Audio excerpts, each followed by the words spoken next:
বিরাট কোহলিকে গোটা ক্রিকেট বিশ্বের মানুষ কেন এত ভালোবাসে? বিরাট কোহলিকে গোটা ক্রিকেট বিশ্বের মানুষ কেন এত শ্রদ্ধা বা ফলো করে? বন্ধুরা, এমনি এমনি কিন্তু এই খেলোয়াড়ের বর্তমানে সবথেকে বেশি ডিমান্ড না। সে কিন্তু পরিশ্রম, সে কিন্তু একের পর এক ভালো পারফরমেন্স করে আজকে এই জায়গায় দাঁড়িয়েছে, যেখানে গোটা ক্রিকেট বিশ্বে হাজার হাজার ক্রিকেটার খেলা করে, কিন্তু সবাই যে মানুষটাকে সবথেকে বেশি ফলো করে বা ক্রিকেট আইকন বলা যায় বর্তমান জেনারেশনে, তার নাম হলো বিরাট কোহলি। বিশ্বের বড় বড় ক্রিকেট দেশ থেকে শুরু করে যারা সবে ক্রিকেট শুরু করছে, সেখানকার বাচ্চারা কিন্তু বড় হয়ে বিরাট কোহলির মতো খেলোয়াড় হতে চায়। আর এই বিরাট কোহলিকে অনেকেই হয়তো তার মাঠের অ্যাগ্রেশন দেখে অনেকেই পছন্দ করে না, কিন্তু এই মানুষটা সত্যি অনেক ভালো মানুষ।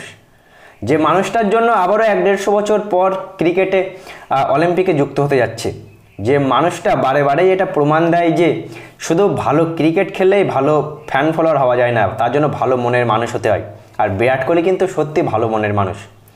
গতকাল আমরা জানি যে ওয়ানখেড়ে স্টেডিয়ামে আরসিবি আবারও একটা বাজেভাবে হারলো ম্যাচ, কিন্তু তার সত্ত্বেও বিরাট কোহলি এমন এক কর্মের জন্য গোটা ক্রিকেট বিশ্ব আবারও বিরাট কোহলিকে অনেক শ্রদ্ধা করছে বা তাকে আবারও ভালো বলছে।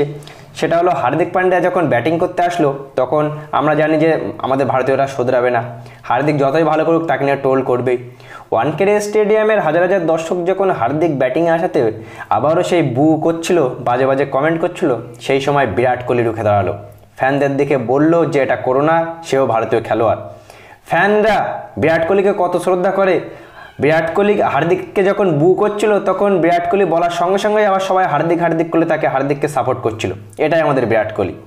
মনে আছে 2018 সালে যখন স্টিভেন স্মিথ আর ডেভিড ওয়ার্নাররা বল ট্যাম্পারিংয়ের কারণে 1 বছরের জন্য নিষেধাজ্ঞা হয়, মানে খেলতে পারে না ক্রিকেট থেকে। সেই সময় যখন 2019 সালে ওয়ানডে বিশ্বকাপে স্মিথ আবারও খেলে ভারতের এগেনস্টে, তখন দর্শকরা কিন্তু স্মিথকে আবারও বাজে বাজে ট্রোলিং মতো করছিল, বাজে বাজে স্লোগান দিচ্ছিল। সেই সময় বিরাট কোহলি তাকে আটকায়, দর্শকদের আটকায় যে এটা করো না।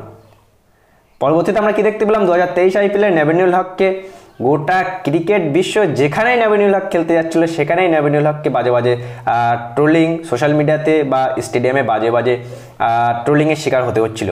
কিন্তু সেই নেভিনুল হককে আবারও বিশ্বকাপে বিরাট কোহলি তাকে সাপোর্ট করলো বা দর্শককে বললো যে এটা করো না, আর দর্শকরা বিরাট কোহলির কথা শুনলো।